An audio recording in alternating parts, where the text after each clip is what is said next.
आदाब, मैं हूं वसतुल्लाह ख़ान और मेरे साथ हैं ज़रार खोड़ो। एक अफसोसनाक ख़बर आई है रावलपिंडी से कि पाकिस्तान तहरीक इंसाफ के एक साबिक़ रुकन सूबाई असम्बली चौधरी मोहम्मद अदनान को नामालूम अफराद ने गोली मार के हलाक कर दिया। ये वाक़या सिविल लाइन्स के इलाके में सिटी पुलिस अफसर के दफ्तर के सामने पेश आया। इलेक्शन बहुत हद तक हमारे प्रोग्राम का हिस्सा है और उसके अलावा गज़ा पे जो क़यामत टूट रही है उस पर भी गुफ्तगू होगी। एहतजाज हो रहा है, चैलेंज हो रही हैं चीज़ें, उसके बावजूद इलेक्शन कमीशन ने आज अपना फ़र्ज़ पूरा करते हुए एक को छोड़ के जितनी भी जनरल सीटों पे 8 फरवरी को इंतखाबात हुए थे उनके मुकम्मल नताइज का ऐलान कर दिया है। इलेक्शन कमीशन ने इंतखाबी उज़रदारियाँ यानी एतराज़ात पे मबनी दरख्वास्तें जमा कराने के लिए अपने दफ्तर के बाहर 4 काउंटर भी खोल दिए हैं। इलेक्शन कमीशन का कहना है कि इंतखाबात मुनसिफाना और शफ़ाफ़ अंदाज में हुए हैं और अगर कहीं थोड़ी बहुत बेकायदगियाँ हुई भी हैं तो उनके इज़ाले की फ़ौरी कोशिश की जा रही है। दूसरी जानिब नहीं, अभी पहली जानिब। अच्छा, चलिए पहली जानिब। वज़ीर आज़म काकड़ ने भी इस बात को सराहा है कि इंतखाबी अमल शफ़ाफ़ और मुनसिफाना हुआ है। उन्होंने कहा है कि अगर आप ही जैसे लोगों के लिए उन्होंने दलील दी है कि अगर हुकूमत की नीयत ठीक ना होती और लेवल प्लेइंग फील्ड फराहम ना होती तो PTI से वाबस्ता आज़ाद अरकान का असम्बली में सबसे बड़ा ग्रुप कैसे होता। ठीक है, एक दलील। दूसरी ये है कि 2018 के जो इलेक्शन हुए थे उनके नताइज 66 घंटे में मुरतब हुए थे। इस वक्त जो इलेक्शन हुए हैं, इस वक्त जो इलेक्शन हुए हैं उनके नताइज जो हैं वो 36 घंटे में मुरतब हो गए हैं। 3 दिन में 36 ही घंटे होते होंगे, ऐसा ही है। हाँ, शायद इतने ही होते होंगे। अच्छा, मगर इन बातों को कोई नहीं सराह रहा। वज़ीर आज़म का शिकवा जो है वो ये है। फाफन, आपको पता है पाकिस्तान में इंतखाबी मुबस्सिरीन का सबसे सरकर्दा इदारा तस्वुर किया जाता है।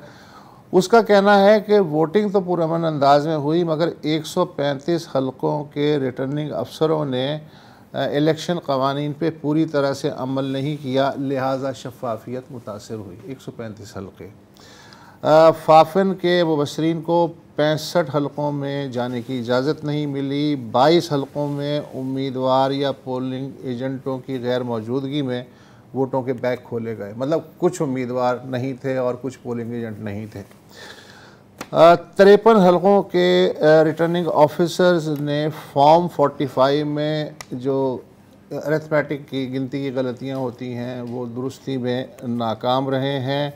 66 हलकों में गिनती के तसल्ली बख्श इंतज़ामात नहीं थे और 2 बजे रात तक, जबकि चीफ़ इलेक्शन कमिश्नर ने वादा किया था कि सारे आ जाएंगे नताइज, सिर्फ 4 हलकों के नताइज ही मुरतब हो सके।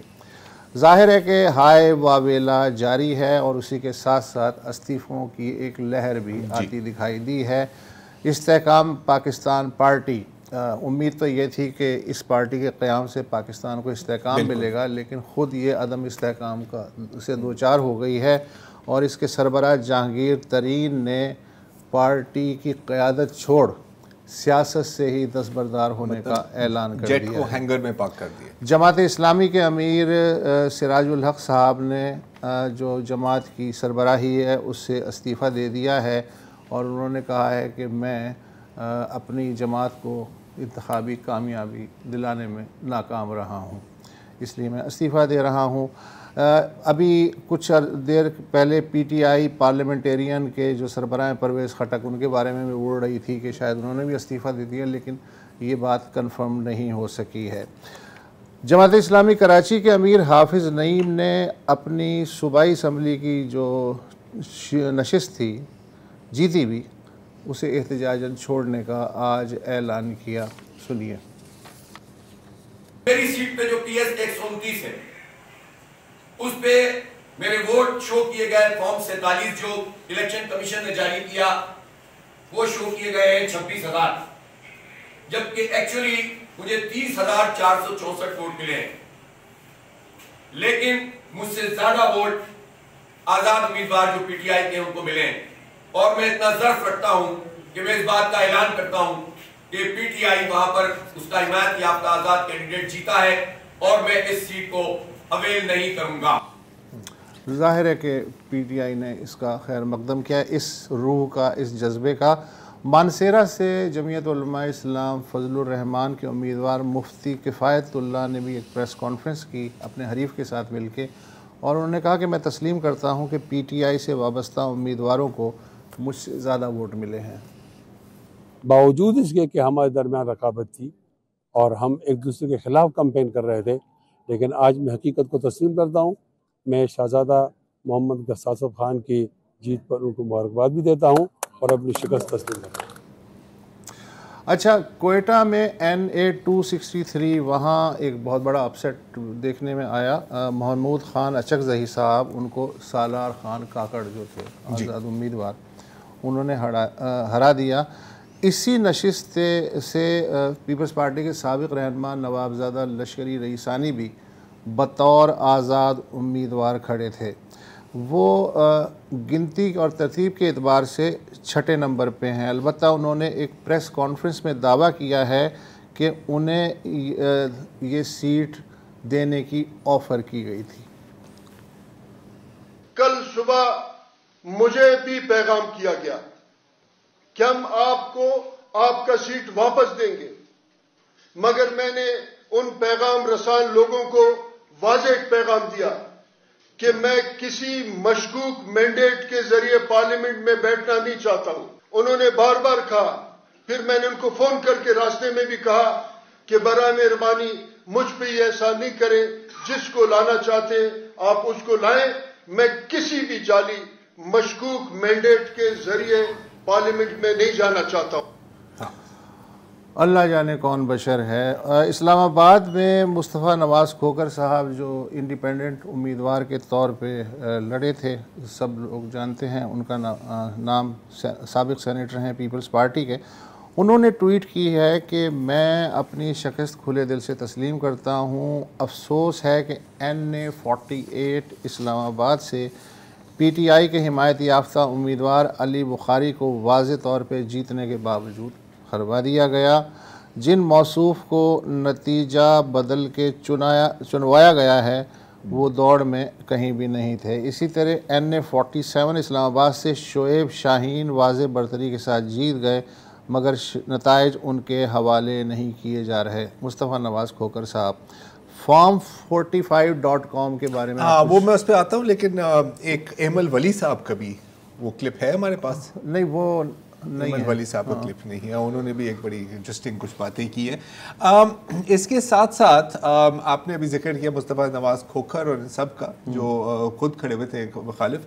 यहाँ कराची में जिब्रान नासिर, वो मैं अर्ज करता हूँ form45.com की कोई मैं उस पर आ रहा हूँ। अच्छा, अब आप चलिए उसकी बात करें जी। अब इसके साथ साथ पीटीआई का एहतजाज भी जारी है, राइट। और कुछ पीटीआई के कारकुनान आप देख सकते हैं कि गलों में फॉर्म 45 का हार बनाकर भी मुजाहरे कर रहे हैं, और ये इस तस्वीर में आपको नजर आ रहे हैं। और उन्होंने एक वेबसाइट बनाई है form45.com, जहां पर जो जितने भी फॉर्म 45 हैं वो अपलोड कर रहे हैं। ECP से काफ़ी ज़्यादा तेज़ रफ्तार है जी इनके अपलोड की। अब उस वेबसाइट को भी ब्लॉक कर दिया गया है, आप उसको VPN के थ्रू एक्सेस कर सकते हैं, लेकिन इसके साथ साथ गूगल ड्राइव पर भी इनको एक्सेस किया जा सकता है। हाँ, ब्लॉक है वो। हाँ, लेकिन गूगल ड्राइव को अपनी ब्लॉक कर सकते हैं ना, मसला ये है। अच्छा, बलूचिस्तान का मैंने जिक्र किया तो वहाँ 4 पार्टियों ने अलायंस बनाया है। PK मैप है, उसमें BNP है, नेशनल पार्टी और हज़ारा डेमोक्रेटिक पार्टी। उन्होंने कल शटर डाउन हड़ताल का ऐलान किया है, और सूबे में आप ख़बरें आ रही हैं कि इंतखाबात के बाद से शाहराहों जो हैं मुसलसल डिस्टर्ब हो रही हैं। कराची में जबरान नासिर के जो वकला का रज़ाकाराना पैनल है, उसका कहना है कि सिंध हाई कोर्ट में मुबैना तौर पे गिनती में गड़बड़ के ख़िलाफ़ अब तक 30 से ज़ायद दरख्वास्तें दायर की गई हैं। सिंध हाई कोर्ट ने इलेक्शन कमीशन को हिदायत की है कि वो कल सुबह 11 बजे तक इन शिकायत का मुनासिब कानूनी हल निकाल ले, बसूरत दीगर अदालत को मुदाखलत करना पड़ेगी। उसके बाद ये ख़बर आई कि इलेक्शन कमीशन ऑफ पाकिस्तान ने एक को छोड़ के बाकी तमाम जनरल सीटों के नताइज का बाज़ाब्ता ऐलान कर दिया है। जी, तो सिंध हाई कोर्ट में कई पिटिशंस भी दायर हुई हैं। हाँ, और मैं एक ख़बर आपको और दे दूँ इससे पहले कि हम जो हैं मेहमान की तरफ जाएं, कि पंजाब के वज़ीर आला मोहसिन नकवी ने कहा है कि इंटेलिजेंस ज़राए के मुताबिक एक और 9 मई की तैयारी हो रही है। पीटीआई ने उनके बयान का जवाब देते हुए कहा है कि अब पार्टी के ख़िलाफ़ एक और फॉल्स फ्लैग ऑपरेशन की तैयारी हो रही है। अच्छा, कल एक होने वाला था लिबर्टी चौक में, पीटीआई ने एक मुजाहरे का ऐलान किया, तो तमाम वहाँ पर शहर की पुलिस पहुंची और फिर पता लगा कि असल में वो पीटीआई वाले सारे आरओ के ऑफिस पहुंच गए थे अपने फॉर्म्स को रेकनसाइल कराने। तो ये कैट एंड माउस, छापा मार जाए। हाँ, ये कैट एंड माउस गेम भी चल रही है। जी, तो सरवर बारी साहब हमारे साथ मौजूद हैं, तो आप अस्सलाम वालेकुम सरवर बारी साहब। सरवर बारी साहब, अगर आप इस इलेक्शन को रेटिंग दें, 0 मीनिंग कंप्लीटली फ्री और 10 मीनिंग कंप्लीटली रिग्ड, आप क्या रेटिंग देंगे इसे? मैं तो इसको कहूँगा जी -10। -10। तो ये तो जी, इसलिए कि माजी में हमारे जो इंतखाबात होते रहे हैं उसके बारे में आमतौर पर हारने वाले लोग ही शोर मचाते थे। ये वाहिद इंतखाब है पाकिस्तान की तारीख का जिसको सारी दुनिया जो है वो कह रही है, सारी दुनिया भर के अखबारात कह रहे हैं, बहुत सारी हुकूमतों के जो सरबराह है उन्होंने कहा है, एमनेस्टी इंटरनेशनल ने कहा है, यूएन की ह्यूमन राइट्स बॉडी है उसके हेड ने कहा है। तो ये तो पूरी दुनिया कह रही है कि ये इंतखाबात हैं और इसकी बाकायदा जो है तफ्तीश होनी चाहिए, प्रोब होना चाहिए।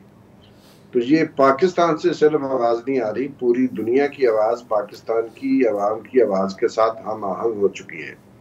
तो इस लिहाज से अगर केयर टेकर प्राइम मिनिस्टर साहब ये कहते हैं, ये इलेक्शन कमीशन कहता है कि ये फ्री एंड फेयर इलेक्शन हुए हैं, तो मैं समझता हूँ कि इससे ज़्यादा कंट्रोवर्शियल नॉन इंक्लूसिव इंतखाबात पाकिस्तान की तारीख में कभी नहीं हुए। और इसकी रिगिंग करने के लिए एक स्ट्रेटेजिक प्लान था और एक small scale wide spread plan था।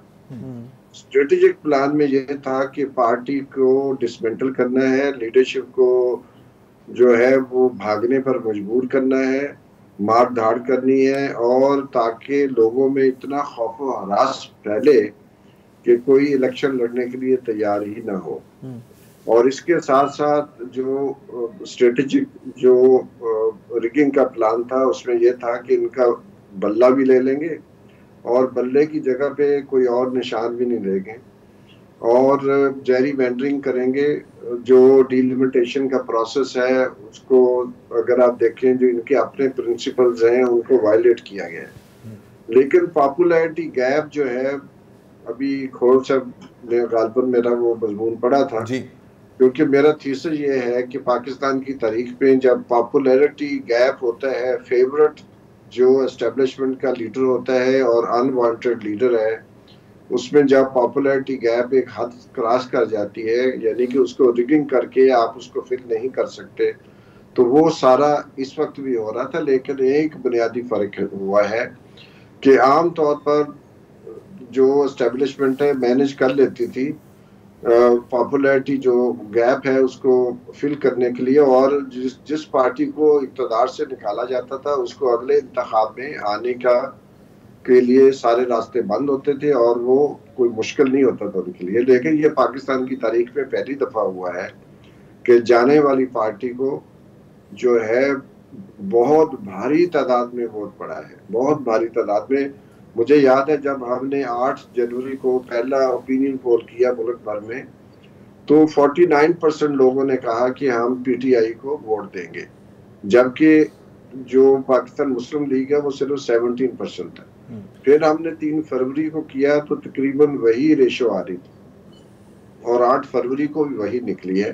तो ये एक नुक्ता नज़र पाकिस्तान में था कि आम तौर पर लोग जो हैं वो बरादरी का इन्फ्लुएंस अच्छा, होता है। बारी साहब सॉरी, बहुत बात, हमें एक छोटा लेना है and we will continue after the break.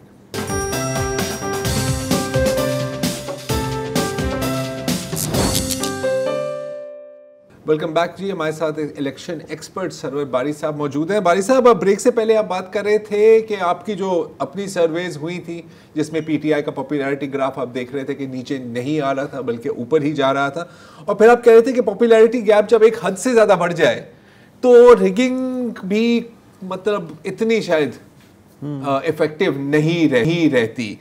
तो इस बार क्या हुआ कि पॉपुलैरिटी ग्राफ नीचे आ ही नहीं रहा था, पॉपुलैरिटी गैप? जी बारी साहब। देखिए, बुनियादी बात यह है कि 2-3 चीजें हैं जो हमें ज़हन में रखनी है। एक तो ये है कि पाकिस्तान में जो ये एक ख्याल पाया जाता था कि लोग जो हैं बहुत प्रैग्मेटिकली वोट देते हैं, वो बिरादरी का वोट होता है, वो कोई देखते हैं लोग कि कौन ताकतवर है, कौन उनके थाने और कचहरी के काम करवा सकता है, और वो थाने और कचहरी के चक्कर में जो है वो फिर लोकल इन्फ्लुएंशियल जो है वो, और फिर एक नेटवर्क ऑफ इन्फ्लुएंशियल है जिसके ऊपर एक इलेक्टेबल होता है। तो वो बहुत सारे दोस्त हमारे यही आर्ग्यू कर रहे थे कि ये वोट बैंक कोई नहीं है। तो हम कहते थे कि जुलाई 2022 में जो ज़मीनी इंतखाबात पंजाब में हुए तो उस वक्त ये फैक्टर ख़त्म हो गया था, ये फैक्टर डैमेज हो गया था, और उसके बाद एक मुसलसल जो मज़ाहमत की है, क्योंकि माजी में जिस पार्टी को निकाला गया था उसने कभी मज़ाहमत की नहीं थी, तो पहली दफा लोगों ने मज़ाहमत की है, क्योंकि जो लीडरशिप है, जो पार्टी है, उसने मज़ाहमत की है, और उस मज़ाहमत के नतीजे में उनको बहुत ज़्यादा जो है मुसीबतों का सामना करना पड़ा है, और लीडरशिप जो है उन मुसीबतों के बावजूद डटी रही है। और ये एक किस्म का पाकिस्तान की या पंजाब की तारीख में ये पहली दफा हो रहा था।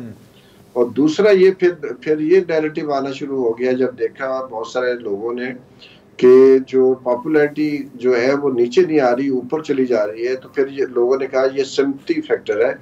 मेरी नज़र में ये कोई सिम्पथी फैक्टर नहीं था। बुनियादी तौर पर ये अगर हम कहें तो ये एक बहुत जो गुस्से का फैक्टर था इसमें, और बहुत हद तक एक मज़ाहमती वोट बना बिलाखिर, और ये एक पुरअमन इंतकाम का जरिया भी था। तो ये जो सारा एक साइकिल बनता है एक मज़ाहमत की, और चूंकि पाकिस्तान में आपको मालूम है कि जो हमारे राइट्स हैं, इनजस्टिस इतनी वाइड स्प्रेड है, और हर शख्स चाहता है कि वो जो उसके खिलाफ उसके जो हकूक छीने जाते हैं, उसके साथ जो नाइंसाफी होती है, वो उसके खिलाफ अपने जो टायरेंट है उसके खिलाफ खड़ा हो सके, जो उसका जाबर है उसके खिलाफ खड़ा हो सके। लेकिन वो खड़ा बेचारा नहीं हो सकता। लेकिन जब कोई लीडर खड़ा होता है तो यकीनन लोग समझते हैं कि ये जो हम नहीं कर सके ये लीडर कर रहा है। तो मैं समझता हूँ कि उसकी वजह से एक गैल्वेनाइज किया है पार्टी को। गो के पार्टी तो मौजूद नहीं थी, बहुत सारे जो स्कॉलर्स हैं वो यही कह रहे थे। तो एक तो ये है, उसकी वजह से ये बहुत पार्टी के जो वर्कर हैं या पार्टी के वर्कर ऐसे ऑर्गेनिकली ग्रो किए हैं उन्होंने कि जिनके ऊपर कोई दस्ते शक्कर रखने वाला भी कोई नहीं था। बल्कि ये सीधी सी बात थी कि अगर आप ओपनली झंडा लेके जाएंगे तो मार पड़ेगी, तो उससे वो ज्यादा ज़ेरे ज़मीन चली गई। लोगों ने खामोशी अख्तियार कर ली। अभी मैं खाना खाने गया था एक जगह पे यहाँ इस्लामाबाद में, तो मैंने वेटर से पूछा किसको वोट दिया है, तो उसने कहा मैंने पीटीआई को दिया है। और हमारे पूरे गांव में, ये यहाँ पहाड़ियों के ऊपर गांव है मरगला हिल्स में, उसने कहा पूरे गांव ने नून के झंडे उठाए, लेकिन पूरे गांव के पोलिंग स्टेशन से पीटीआई के 90% वोट निकले हैं। तो बुनियादी बात ये है कि ये बहुत ज्यादा मेरी नजर में मज़ाहमती वोट बैंक बना है। और वो इनके जो अंदाजे थे कि ये फॉर्म 47 को चेंज कर लेंगे, फॉर्म 45 में तो वो कर नहीं सकते क्योंकि बहुत बड़े स्केल पे था। लेकिन अगर हम इन्वेस्टिगेट करें तो वहां से भी हमें चीजें मिलेंगी। और ये जो रिजेक्टेड वोट का फिनोमिनन है, इस दफा पिछले इलेक्शन की निस्बत जरा इसमें एक क्वालिटेटिव शिफ्ट आई है कि इसमें अब जो बहुत वाइड स्प्रेड नहीं है, ये बहुत ज्यादा कंसंट्रेटेड है in certain constituencies.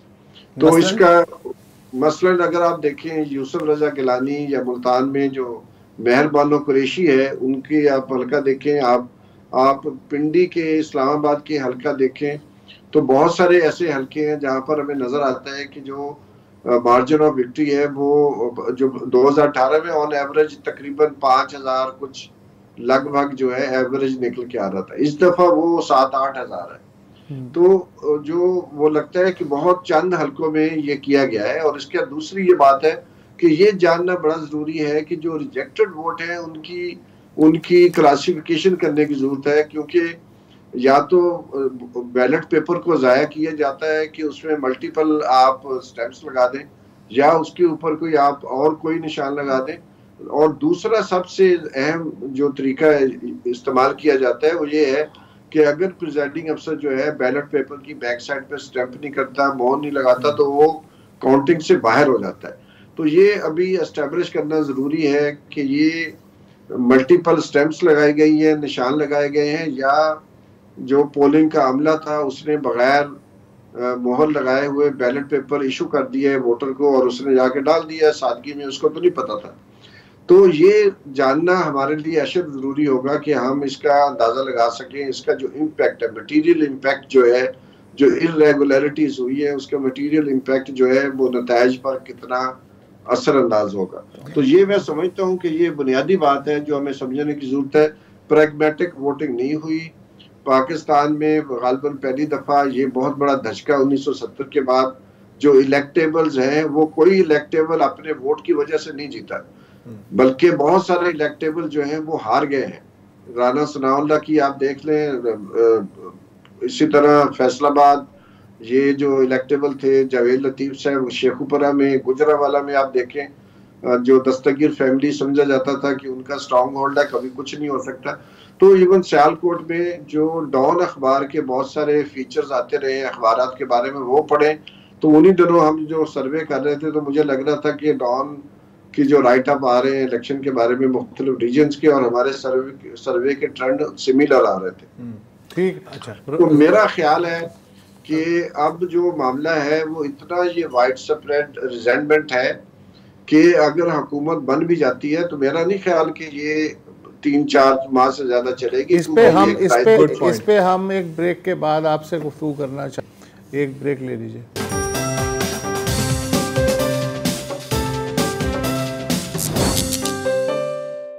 Welcome back. इंतखाबी सरकर्दा इंतखाबी मुबस्सिर और हमारे दोस्त सरवर बारी साहब हमारे साथ मौजूद हैं। हम उनके साथ मिलकर तजिया करने की कोशिश कर रहे हैं। बारी साहब, 2018 के इलेक्शन हम याद करते हैं, नताइज आ चुके हैं, और जो 7 जमातें हैं जिसमें मुस्लिम लीग नवाज़ और पीपल्स पार्टी और JUIF समेत 7 सरकर्दा जमातें, उन्होंने कहा जी हम नताइज तस्लीम नहीं करते, शदीद धांधली हुई है, यकतरफा है, ब्ला ब्ला ब्ला। और उसके चंद दिन बाद हम देखते हैं कि वो एहतजाजन जमहूरियत की बका के लिए कौमी असम्बली में जाके बैठ जाते हैं। तो कैलकुलेशन क्या है? 12-13 मार्च से पहला रोज़ा है, रमज़ान शुरू है, अभी अच्छे खासे दिन हैं, तो शोर शराबा होगा। हो सकता है कि रियासती इदारों की कैलकुलेशन हो कि इन्होंने जो है यही जो है स्यापा डालना है जो हर दफ़ा होता है, और रो पीट के ये बहरहाल पार्लियामेंट में आ जाएंगे और बाद में देखा जाएगा। आपको लगता है ऐसा? देखिए, मुझे तो बिल्कुल नहीं लगता। पहली बात तो ये है कि देखिए, एक ट्रस्ट डेफिसिट है गवर्नमेंट का जो कि बहुत नफसियाती सतह पे होता है और इसका बड़ा गहरा असर होता है किसी भी हुकूमत की कारकर्दगी के लिए। दूसरी बात यह है कि 16 माह PDM की गवर्नमेंट रही है और अब इसको कहा जा रहा है PDM 2, और लोगों को जो 16 माह है PDM के गवर्नमेंट के, बहुत वो दुखी हैं। वो जो दुख है उनका आपको मेरे से ज्यादा मालूम है, और लोगों के अंदर उसकी वजह से गुस्सा है, महंगाई है, सब चीजें हैं। और दूसरा ये कि ये जो भांत की जमातें हैं, वो तो एक था बहुत बड़ा ऑब्जेक्टिव तो ये था कि जो उनके ऊपर मुकदमे थे, जो सजाएं हुई थी, उनका खात्मा करना था और इलेक्शन के लिए रास्ता हमार करना था। तो इसके बावजूद वो कुछ नहीं कर पाए और अभी जो है ना खजाना खाली है, पॉलिसी लेवल पर कोई नेगोशिएशन जो हो रही है, जो इन्होंने मैनिफेस्टो दिए एक एक पेज के अखबारात के इश्तिहार, टीवी पे इश्तिहार, वो जो उन्होंने अपने मंशूर पेश किए थे उनके ऊपर अमल दरामद कैसे करेंगे, उसके लिए पैसा कहाँ से आएगा। और तीसरी बात ये है कि जो हमारी इकॉनमी की सूरत हाल है, और चौथी बात ये है कि जो पीटीआई है या बहुत सारी अब और भी हल्के जो हैं आहिस्ता आहिस्ता नाराज होने शुरू हो जाएंगे, क्योंकि सबको हिस्सा नहीं मिलेगा। बहुत सारे मामले हैं जिनको ये बिल्कुल एड्रेस करने की पोजीशन में नहीं है, और ये जो डिमांड रहेगी कि इलेक्शंस धांधली ज़्यादा थे, ये बढ़ेगी। आप देखिए पिछले 6 माह में हमारे पाकिस्तानी जो अखबार आते हैं, हमारा मीडिया क्रिटिकल हुआ है। वो पहले बड़ा डोसाइल था शुरू में, लेकिन आहिस्ता आहिस्ता वो ज्यादा वोकल होना शुरू हुआ है, ज्यादा असर्टिव हुआ है, और इलेक्शन के दिन के बाद तो और भी ज्यादा मीडिया हमारा असर्टिव हुआ है, क्योंकि स्पेस बड़ी है।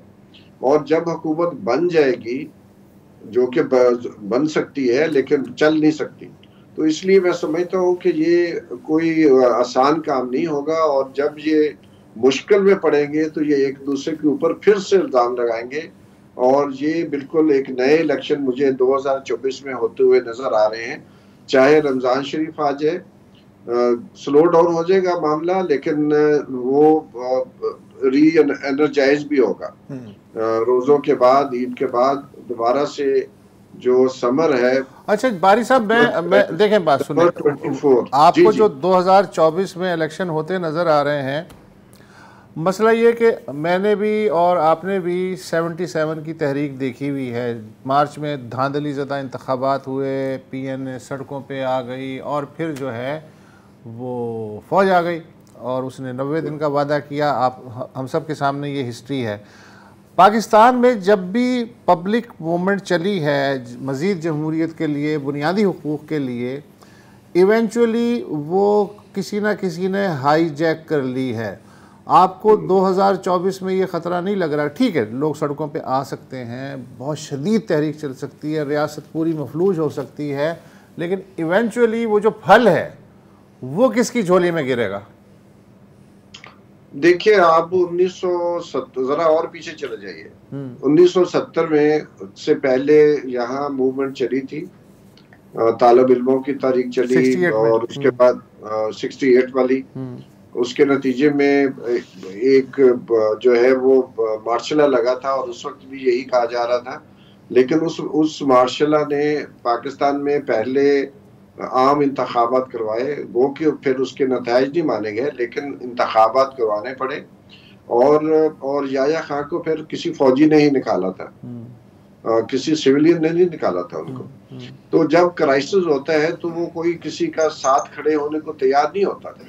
तो मुझे ये लगता है, I wish I am wrong, I don't want to see a reputation of 1970-71, लेकिन ये कि अगर जो रूलिंग एलीट्स हैं वो अपने मसाइल बातचीत से नहीं हल कर सकती, तो फिर जो वो जो सिग्नल देती हैं अवाम को कि हम इस काबिल नहीं हैं कि हम आपको रूल कर सकें, तो फिर अवाम के अंदर एक रिजेंटमेंट जन्म लेती है, और उसकी आर्टिकुलेशन भी किसी न किसी तरीके से जरूर होती है। और वो हमें मालूम है कि 1970 के बाद जो कुछ हुआ, और फिर 77 में तहरीक चली, लेकिन उस वक्त भी यही मामला था कि कुछ सियासी जमातें जिनका जिक्र आपने किया, PNA नौ सितारे जिसको कहते हैं, वो उन्होंने ज़ियाउल हक को इंतखाबात नहीं करवाने दिए, क्योंकि ये अगर इंतखाबात दोबारा होते तो उस वक्त की जो ओपिनियन थी कि भुट्टो साहब दोबारा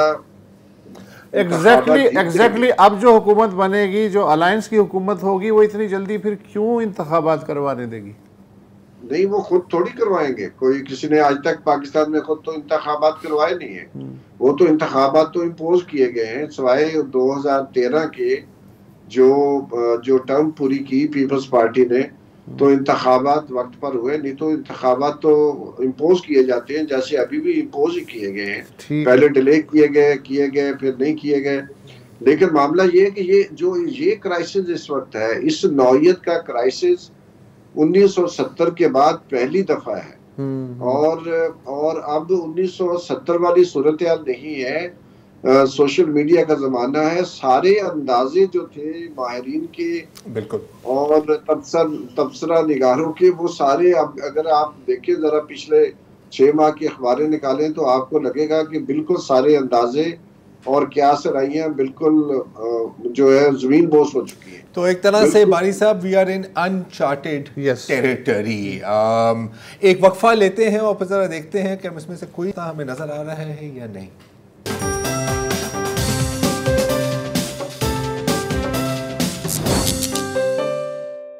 वेलकम बैक। अच्छा बारी साहब, इससे पहले कि हम बात करें कि आगे का रास्ता क्या है, मैं थोड़ा सा रिवर्स गियर में जाना चाह रहा हूँ। जब बल्ले को छीना गया पीटीआई से तो जाहिर है कि एक उसकी जो इंटेंडेड आउटकम था वो ये था कि वोटर कंफ्यूज होगा। वोटर कंफ्यूज नहीं हुआ, इस पर हमने काफ़ी दफ़ा बात की है कि क्यों।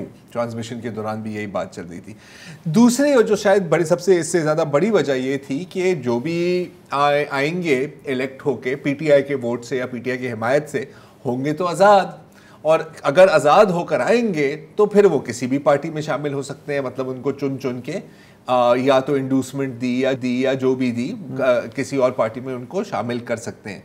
एक इस तरह की मिसाल हमारे सामने आ गई है अभी तक, सिर्फ एक, और वो है वसीम कादिर साहब।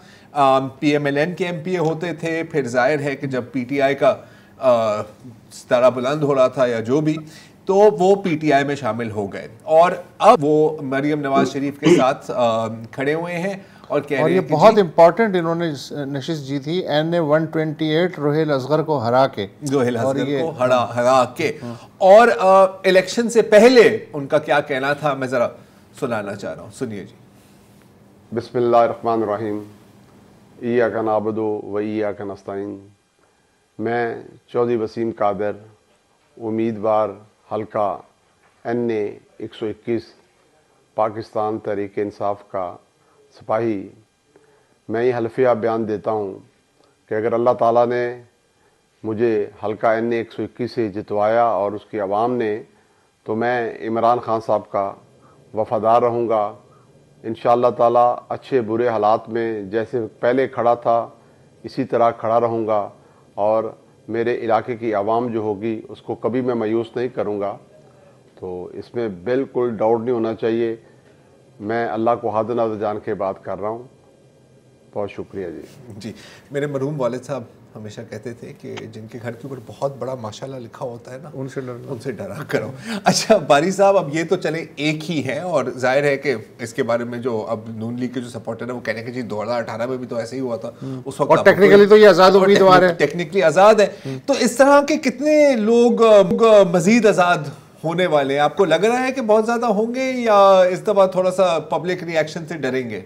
जी मेरा ख्याल अभी तक तो ज़्यादा लोग नहीं आए और ना मुझे लगता है कि ज़्यादा लोग आएंगे, क्योंकि वसीम कादिर साहब के साथ क्या हुआ है, किन हालात में उन्होंने पोजीशन अपनी बदली है, लेकिन उनके ऊपर जो उनके खिलाफ जो नफरत का इजहार लाहौर में और उनके घर के बाहर उनके इलाके में हो रहा है और जो सोशल मीडिया में चल रहा है, ये बिल्कुल मैं समझता हूँ कि लोग बहुत नाराज हैं। उन्होंने एक ऐसे शख्स को जो है वो वोट दिया है जो कभी भी जीत नहीं सकता था, 10,000 वोट नहीं ले सकता था, और लोगों ने धक्के खाए हैं, उनके अंदर गुस्सा है।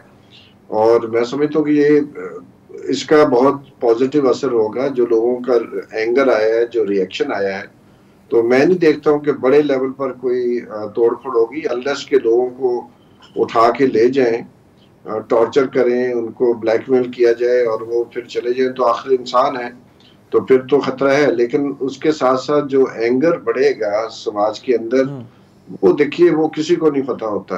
अमेरिका ने वियतनाम के बारे में 12 सिनेरियो बनाए थे, अफगानिस्तान में भी उनकी बड़ी स्ट्रेटेजी थी, लेकिन वो सब फेल हो जाते हैं। जब आवाम के अंदर टूट फूट होती है तो नई एनर्जी जनरेट होती है और उस एनर्जी को आर्टिकुलेट किया जाता है, एग्रीगेट भी होती है, आर्टिकुलेट भी होती है और उसकी एजिटेशन की शक्ल भी बनती है।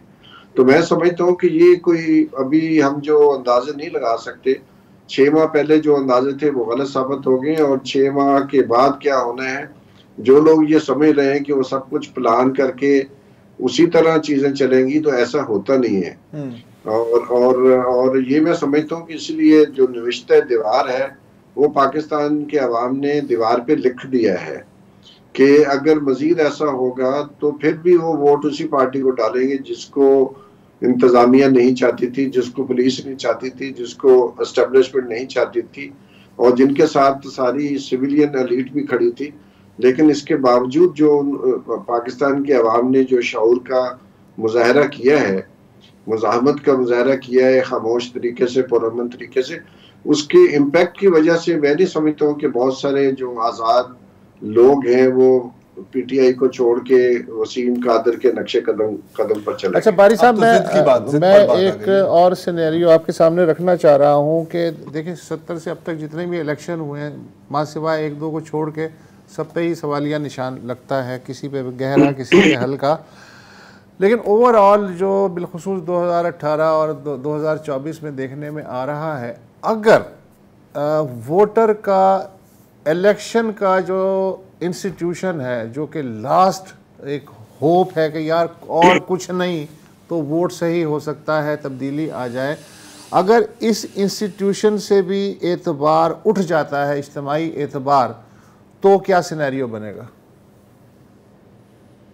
देखिए, पाकिस्तान के इर्द गिर्द जो सूरत हाल है, जो पाकिस्तान के अंदर इंतशार है, आपके सामने है। बलोच हमारी बहनें भाई, उन्होंने पुरअमन मुजाहरा यहाँ इस्लामाबाद में किया, कई महीनों तक वो यहाँ धरना दे के बैठे रहे। उन्होंने पहाड़ों पर जाने की बजाय उन्होंने डेमोक्रेटिक और पीसफुल तरीका अख्तियार किया। हमने उनको मायूस करके वापस भेज दिया। हमने उन पे लाठीचार्ज भी किया, आंसू गैस भी फेंकी, पानी भी ठंडा फेंका उनके ऊपर। तो बलूचिस्तान की जब वो वापस गई हमारी बहनें, तो पूरा बलूचिस्तान सड़कों पे उमड़ आया था। गिलगित बल्तिस्तान में अभी आप देखें, पिछले चंद हफ्तों से जो गंदम की महंगाई की वजह से लोगों ने धरने दिए हुए थे शदीद सर्दी के बावजूद। तो इसी तरह पंजाब के अंदर जो गैस और बिजली के बिलों के खिलाफ जो वावेला हुआ था, तो ये जो सारे और वोट की शक्ल में जो निकला है, तो पाकिस्तान की इकॉनमी खाली है। जैसे पहली बात की, खजाना खाली है, पैसे है नहीं, इंडस्ट्री बंद हो रही है, लोगों के अंदर गुस्सा है। तो मैं समझता हूँ कि ये कोई अच्छी निशानियां नहीं है। इनको संभालने के लिए एक जो जनरल साहब ने कहा था हीलिंग टच होना चाहिए, लेकिन हीलिंग टच तो ऐसे नहीं होता कि आप एक पार्टी को दबा के रखें, उसको जख्मी करते जाएं और साथ कहें कि जी हम जो दस्ते शफा जो है वो रखना चाहते हैं। तो उसके लिए तो फिर कुछ पॉजिटिव जो स्टेप्स लेने पड़ते हैं, कॉन्फिडेंस बिल्डिंग के स्टेप होते हैं। तो मेरी नज़र में तो ये जो है, ये कोई लगता ये है कि जो हमारी फैसला साज शख्सियात हैं, गालबन मैं तो अदारों की बात ही नहीं करूँगा, फैसला साज जो शख्सियात हैं उनके अंदर कुछ ईगो का मामला मुझे लग रहा है ज़्यादा। कोई दानाई और कोई दूररस जो हिकमत अमली है वो हमें नजर नहीं आ रही। तो ये मुस्तकिल एक देख रहा हूँ जब से मैंने होश संभाला, कोई दूररस हिकमत अमली जो है वो एडहॉक बुनियाद पे कि आज तक कर लेने हैं, कल ना फिर देखा जाएगा। सरवर बारी साहब, थैंक यू सो मच। आपके साथ बात करके हमेशा खासा एजुकेट होता है। Thank you so much. खासा डिप्रेस भी होता है। होता है एजुकेट, लेकिन वो तो हालात ही डिप्रेस कर देते हैं। तो फिलहाल इतना ही है, चूँकि वक्त ख़त्म हो गया है। कल इंशाल्लाह दोबारा हाजिर होंगे। खुदा हाफिज़।